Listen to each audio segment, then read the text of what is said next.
never seen a site like it. I love it in here. We're a brand. This is a media property.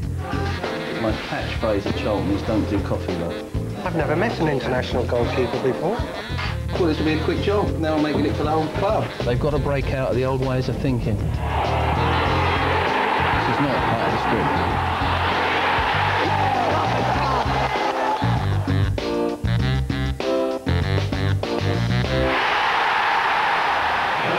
Charlton Athletic, a Premiership club enjoying a multi-million-pound turnover, an all-star lineup and sell-out matches. It's a far cry from the early 80s when the club struggled in the lower divisions and was forced to give up its ground due to mounting debt.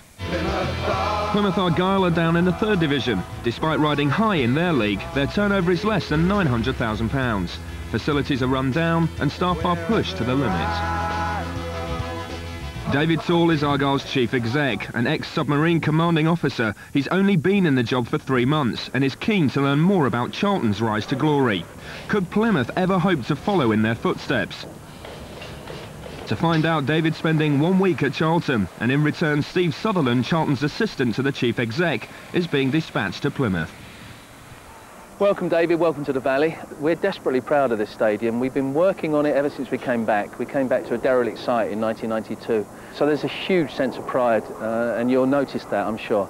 The staff here are great fun. You're going to enjoy yourself, and I really look forward to meeting you for a well-earned drink in the boardroom afterwards.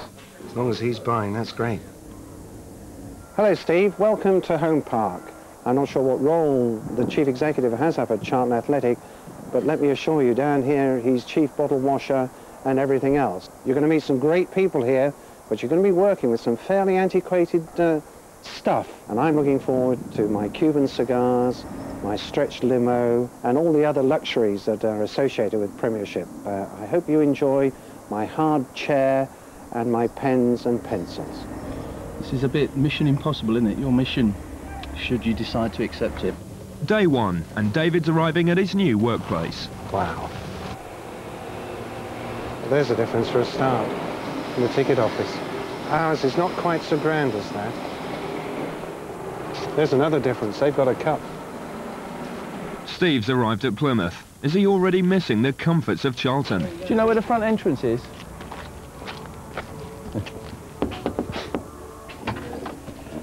Hello, Steve Sutherland, Charlton Athletic. Hello, good morning. This is our manager, Paul Stewart. How you doing? Nice to meet you. Nice to meet you. Your office is through there and it's free. Yeah, thanks. You're fired. Charlton Athletic, good morning. Thank you. David.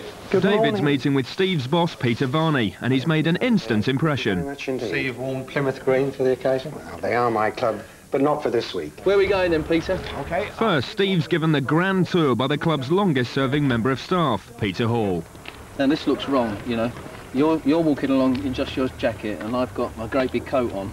I look like a southern wimp. Would you like me to put my coat on? Well, it might make me look better. That's all right. Before being shown around, David's getting a bit of background to the club. I think there were lots of lessons along the way. If you look at, you know, where we were in '92 to where we are now, hopefully there's some things you'll pick up, you know, in your time here, which may be useful to you in terms of what you can do down at Plymouth. Alan Curbishley is the second longest serving manager in the league, so we've not gone in for quick fixes. You know, if this manager doesn't deliver in a year, he's out and another one comes in. The board have taken a very long-term view. I hope you don't think I'm here to poach, but I will be learning a lot, I'm sure. Plymouth are gunning for promotion to the 2nd division, but they've got to get more bums on seats. They've invested in 3 new stands to attract support. Tell me though, Peter, where do you put your supporters at the moment? Well, all our supporters have to go on this side. All of them? The whole lot. It must be a squeeze. It is. There's 2,600 in the main grandstand. Yeah. 490 in this stand. Yeah. 130 in the executive boxes. And we're allowed 3,800 standing on this side and 660 in the area which was known as the Devonport family enclosure. And that's it, man. Can you be more precise with these figures? Well, I try to. Charlton have spent £9 million on their new North Stand. The seats will guarantee an extra 6,000 supporters every match. Oh, this is magnificent. If you imagine that in 1992 this was effectively a derelict site, you get some understanding of what's been going on here over the last 9 years. it really is a fairy story to come from, you know, a derelict site to this. Steve's meeting Argyle manager Paul Sturrock, who works in a rather more modest environment. This is my office, isn't it? I'm intrigued by this. This is your office. This is how you greet people. I'll ask you a question though, all right? Would you still be sat there, right, if you were bottom of the league and everyone's going... No, I would be. Yeah? I think it's important. It is important, I think it's lovely. I want to see the groundsman. Do you mind? No, Can I see the groundsman's bit? That's all I've got. That's what you've got? Yeah. You've got some pretty good stuff here, though. Well, we've got a fair amount of stuff, yeah. You always want more, though. Of course you do. Our groundsman's stall is the same size as Colin's here at Charlton Athletic. Now, which surprised me, I'll be honest. Yeah. I'll be honest, I thought you'd have a much larger space. Been a lot of famous teams in this yeah. room over the years, the Man United, the Liverpools, the Santos, Argyle, Santos. In fact, if you'd like to sit in that corner for 1 second. Yeah. You're going to tell me this is where Pele sit, is it? You're now sat in Pele's corner. Yes, please. That's where he was sat on the night of the game. That's always been known as Pele's corner ever since. Is it really? Yeah. You know what you'd be perfect for? What's you know that? what they should consider here? I mean, you're fascinating. You've got a depth of knowledge of this club that I should imagine is second to none. Yeah. You know, if you had guided tours and things, you know, if you had Yeah. groups, Well, people would pay to be shown around the ground and get the benefit of your knowledge like that, you know? At Premiership level, getting people to part with their cash isn't a problem. The shop alone makes £1 million a year. David's clearly sold. Put the staff discount on that. Okay. Last year, Plymouth shop takings totalled £100,000, around a tenth of Charlton's. How many replica shirts do you sell in a normal season? Usually about 3,500 on average. Right. But we're sort of halfway through the season now and we've sold 3,500, so more than likely to double it this season. And that graphically shows you if the team's doing well, then they'll... Yeah, our sales are doing better. If you went into a sports shop, you pick it up and you look at it and you hold it up and you think, but is that going to go with me? And you hold it up to little Johnny, is that going to go with him? But you can't hear because it's all behind the screen. David's spending a quiet evening watching a film about Charlton's rise from the lower divisions. The video starts with a shot of the valley 14 years ago, which quite frankly looks like a field in Devon, and the progress, the transformation of that physical transformation is remarkable. I really hadn't understood just quite what had happened, the formation of a political party by the fans to convince people of the need to return to the home of Charlton Athletic. It's a great story. Are you good at bowls? It's 9 p.m. and Steve's day is far from over. He and some of the players have agreed to make a round trip of 100 miles for a night's bowling with around 100 fans. Not the kind of activity you'd find in the Premiership. Are the club happy to take part? Oh, very. Or do you have to drag them here? I don't think you do from talking to the players. They seem to enjoy Never it. any trouble, and they always come back for more. You're enjoying the season then? Well, yes, we are actually. Now we're top of the league. Makes a change. It's been You've got to stay there now, been haven't you? 5 grim years. Yeah. But if Charlton can do it, I don't see why we can't. I'm shattered. But I've definitely got a feel for this club, and the bond between the supporters and the players is very strong, and I got that quite clearly tonight when I was at the bowling in Truro. So I'm very tired. I'm going to have a shower, I'm going to go to bed, and I'm going to get set for day 2.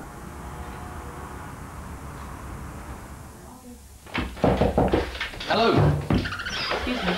Yeah, sure. No problem. Unfortunately, this is the thoroughfare to the ladies' toilets. So, quite what they do when David has a very important meeting in here, I don't know. Hello, please be my guest. There must be something in the tea here, mustn't there, in Plymouth? Something tells me that in the new stand design, I don't think the Chief Executive's office will be the route through to the toilet. But who knows, it might be a quaint Cornish custom or Devon custom, I don't know. It's not the most conducive of working environments. Unable to get any work done, Steve's decided to head outside and meet the groundsman. I'm looking for your groundsman. There he is. How's your pitch been though? Are you pleased with it? It's improved a lot this year. Last year we had terrible troubles with it, terrible troubles. We were underwater every game, we were fighting to get the games on. We had pitch covers that we had bought, just plastic sheets held down by sandbags, and we just kept struggling and struggling. But this year, I put some drains in 2 wet areas, so we've improved the pitch. So how much was that? How much investment was the drainage? About £2,000. 2,000. Charlton have invested £100,000 in a new pitch cover. In the Premiership, cancelling games carries heavy financial penalties. Something that Julian pointed out when I was asking him about the dome. David's more PR-related temporary role at Charlton means it's his job to launch the dome. But is it really worth the money? In this day and age, if you're being honest, if you've got a live TV game, the money's and it's worth £500,000 and you postpone it because it's frozen, a lot of money to lose, isn't it, really? But it's also a lot of money to spend. I'll just see if he's got a second-hand one, or even if there's one that can fall off the back of a lorry. Good afternoon, Plymouth Argyle. Steve's meeting with one of the club's associate directors, Ken Jones. The club's looking for someone to sponsor the youth team. It's taken me over 2 months to get an appointment to see these people. I wondered that, actually. For me, it's absolutely vital. Have you got a proposal for them? No, I haven't. Right, so it's just a general meeting. We want to talk to them. And will you let me know what the deal is, what you're trying to achieve? I don't know what I'm doing. I've just been all this time trying to get to meet these people. Right. We don't know what they're going to offer. Right. We just want to see. The meeting is a 45-mile drive away, so there's plenty of time for Steve to offer Ken some advice. But you're Plymouth Argyle, okay, and there's a hell of a value to that. Don't underestimate what you are, what you are representing. The value of being associated with Charlton runs into millions. Today, the club are looking at new sponsorship opportunities within the stadium. Have you got a figure in mind, whether for the title or per hoarding over a number of years? Certainly, if you look over, say, a 2 or 3 year period, it's clearly worth a 7-figure sum. Right. Possibly 8. Yeah, ultimately what we're after are brand partners. We're a brand, and I think that there are unique qualities that the Charlton brand has that give it a commercial worth when you start talking in this field. This is a media property. Premiership football is the most watched football in the world. We had a game here the other week against Fulham, which had a worldwide TV audience of 160 million people. It's more than just the soccer, important as the soccer is. It is much more than that. It's a brand and it's a business, and if we don't accept that or don't recognise it and certainly don't act like that, then we'll go down the tubes. Well, I'm Ken Jones, Director of Plymouth Argyle Football Club. Lovely to meet you, Ken. 1 hour later, Steve and Ken meet Paul Travers, Media Director of Cornwall's Eden Project. Ken's hoping Paul will offer shirt sponsorship. But Steve quickly realises it's not the meeting Ken thought it was. This is a charitable trust, so that makes it very difficult to sponsor. That has to be the way forward. Well, it's just... That's not rocket science. No, it's just it so has to be the way logical. forward. I can understand. But while sponsorship isn't an option, working together could offer other opportunities. If you're asking for a sponsor for £5,000, then really you shouldn't be talking to the Eden Project. You should go and speak to the local haulier, in my opinion. Because you can't constantly ask sponsors and everything to take the burden away from you. And what you have here is a great opportunity to sit round the table and thrash out something very meaningful. Football clubs can be very insular in the way they look, and their funding is very short-termism. Maintaining a football club at any level, professionally, costs a lot of money. And, you know, Plymouth have done brilliantly just to keep alive. What it needs now, though, is a wider vision. Morning. Morning. Morning. I cannot do anything in the morning unless I get a cup of coffee. Now, Bob at Charlton, first thing he does, bless him, is bring me in a cup of coffee. So there must be a Bob at Plymouth, and I better find him. Is this a make-yourself-a-cup-of-coffee establishment? Yeah. Right. Does anyone want a cup of coffee? Yes, please. Yes, please. Right, okay. They won't believe this at Charlton, I'm telling you. They will not believe this, because my catchphrase at Charlton is don't do coffee, love. While Steve's struggling with the kettle, David's involved in a product meeting. Despite the shop's success, the club believes there's a lot more money to be made. We will take retail up to 3 or 4 million over the next 2 years. No debate. We do quite a lot of keyrings because the embossing is really nice on them. That's These are either nice. chrome This is nice. or silver plated, yeah. I like that. I like that. Yeah, that's nice. Those don't shout at me. They don't shout at you? No. It's custom. David's been asked for his thoughts on the new club desk diary. How about this for an idea then? You can personalise it for those people who support your player. Put them in the corner, pictures or names of the sponsors. Names of the shirt and it's sponsors. one more thing they're could do. getting Yeah, could do. for their sponsorship. No, it's a lovely idea. I think it's a fine idea. I thought this would be a quick job. Now I'm making it for the whole club. Yeah, I don't know you take sugar. Well, so... you'll be cut out of this because it's got to be seen that I've made this coffee, all right? So this conversation we're having doesn't exist really. Eileen, what have we got? 5 teas, white. Well, I haven't made 5 teas, have I?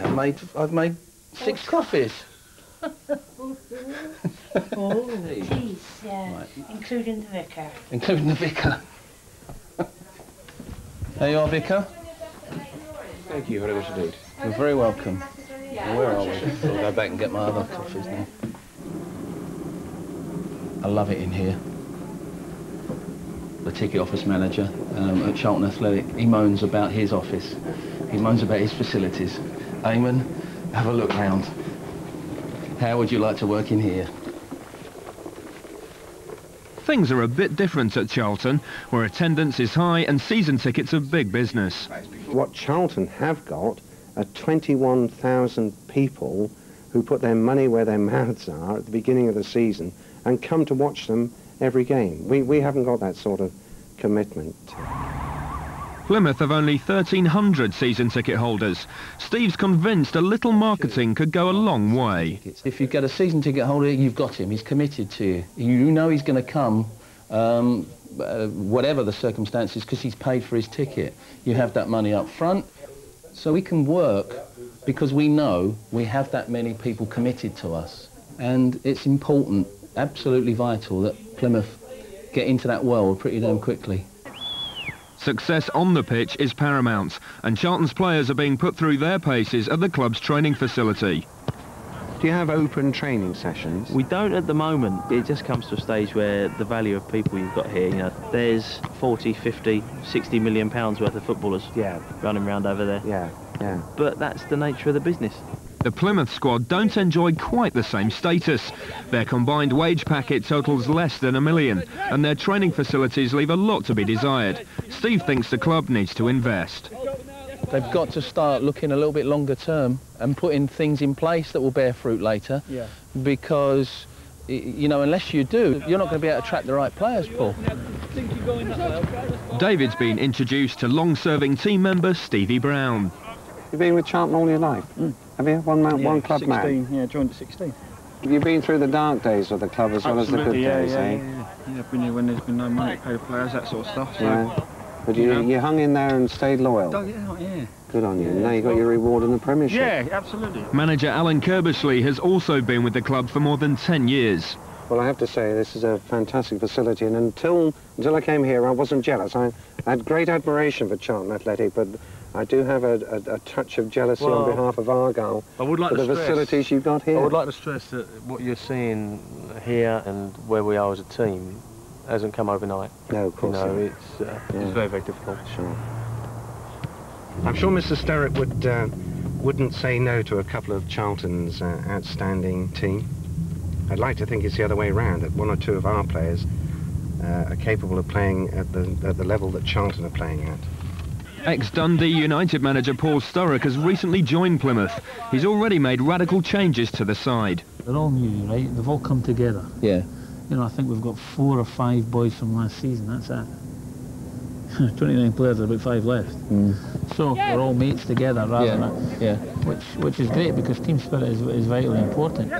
That was interesting speaking to Paul. He's a character.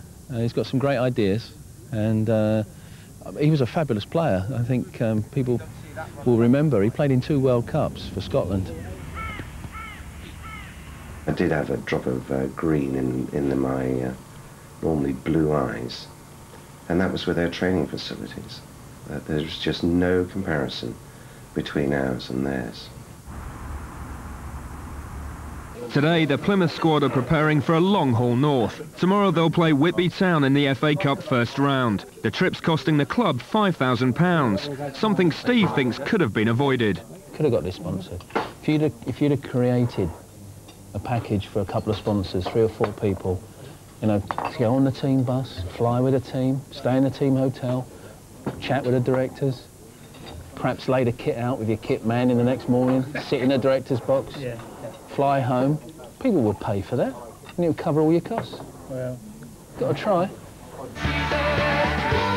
Charlton don't have just one team in a Premiership. Their women's team is one of the most successful in the country. For the club, it's a savvy investment for the future, although no money's been made from it yet. That's a brilliant goal. Great ball. After the match, David catches up with the stars. You're the England keeper. I'm honoured to meet you. I really am. How many caps have you got? 45. You really? Gosh, that's fantastic. I mean, that's fantastic. Yeah, I love it. And my passion, determination, desire is no different to Roy Keane's. So when I go out there to win, not to put about. They reckon it's going to go pro in 2 years' time. Yeah. I think I've got 4 or 5 years left. OK, well, I wish you well. I've never met an international goalkeeper before. Steve's got one last thing to do before he leaves. I can't really go without one final look at my favourite part of Home Park. It never ceases to amaze me how on earth they service this football club from 3 windows and a sink.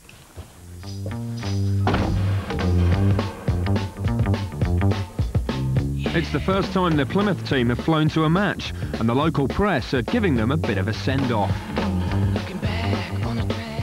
Back at Charlton, David's meeting some of the club's ardent supporters, and he's having a bit of a moan about money. But if we can just draw the contrast, Charlton Athletic are on Sky Television, and that's going to generate the club £530,000. Plymouth Argyle are on Match of the Day. A fluke. We couldn't plan it, but you happen to have drawn a non-league club, and as a local journalist said, this is a real David and David battle. And for that, we're going to get £40,000. 1/13 of what Charlton are getting. Yeah. Now, in relative terms, we are where you were 10 years ago. Well, it's day 5 of my trip to Plymouth, although I'm in Whitby. I've thoroughly enjoyed it. I've enjoyed meeting real football people. The reports coming back from David at Charlton is that he's coming back brimful of ideas and fired up, and that's really what was hoped. Watch Plymouth, because I think, you know, potentially it's got a big chance. Getting ready for the last day, and I know it's going to be busy, and I know it's going to be exciting too. Heck of a programme mapped out. Be on my knees by midnight, I expect. This is a test announcement to all areas. It's early morning, and preparations are already underway for tonight's big match against rivals West Ham. David wants to make sure that everything's running smoothly. Are you the kit man? Are you the baggy manager?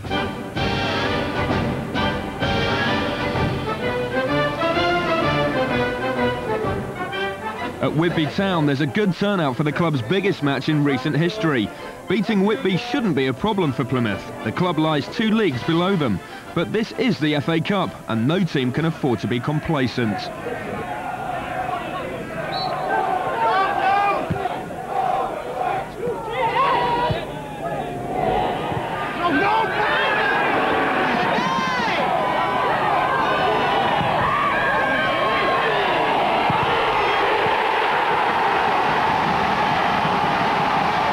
For Plymouth, this is the stuff of nightmares. This is not part of the script. For David, match day doesn't just involve sitting back and enjoying the game. He's got a very special guest to attend to. I worked for a 3rd division club in Sweden, of course, and then went to a 1st division club, so I know, at least in Sweden, what the difference was. I suspect there's similar differences here. Anyway, it's a great pleasure to welcome you here, sir. Thank you very much. And I hope one day to do the same at Home Park in Plymouth. Okay. Do come with me, please. Okay, thank you. It's a magic moment. Back at Whitby, the home team is still leading 1-0. Dropping out of the FA Cup means not only lost honour, but lost revenue too.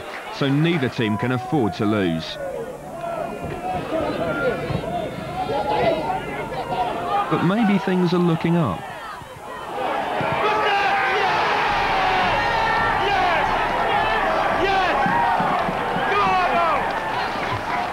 Back to home park, replay.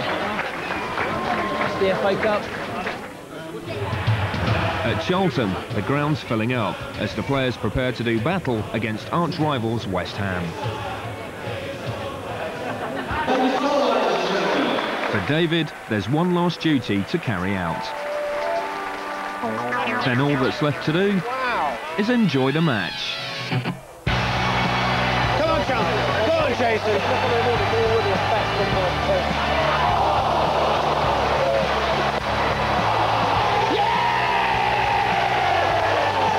Sloppy goal, but who cares? That's right, yeah.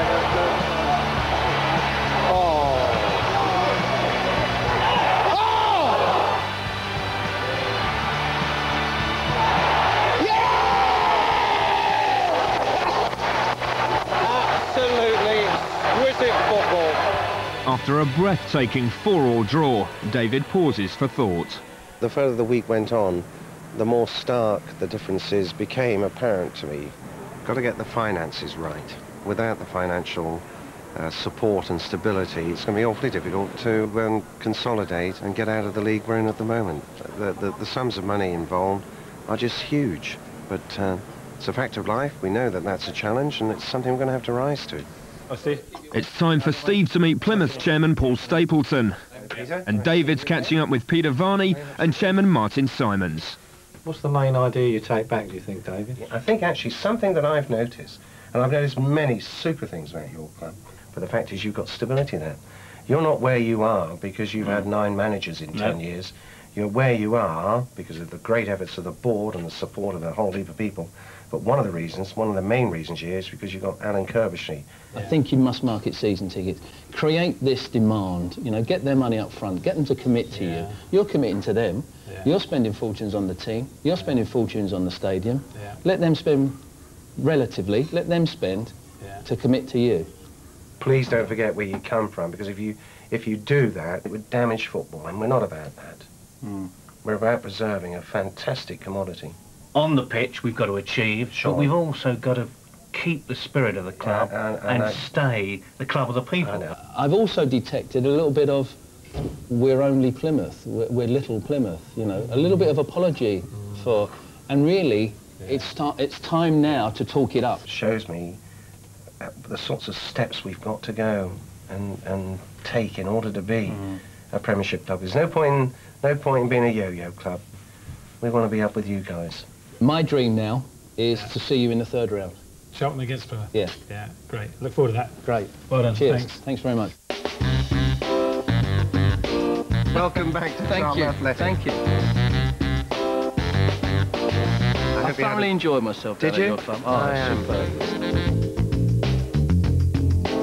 Plymouth, if you get your act together, which I'm sure you will, the whole of the West Country's there for you. Yeah, it is. You know.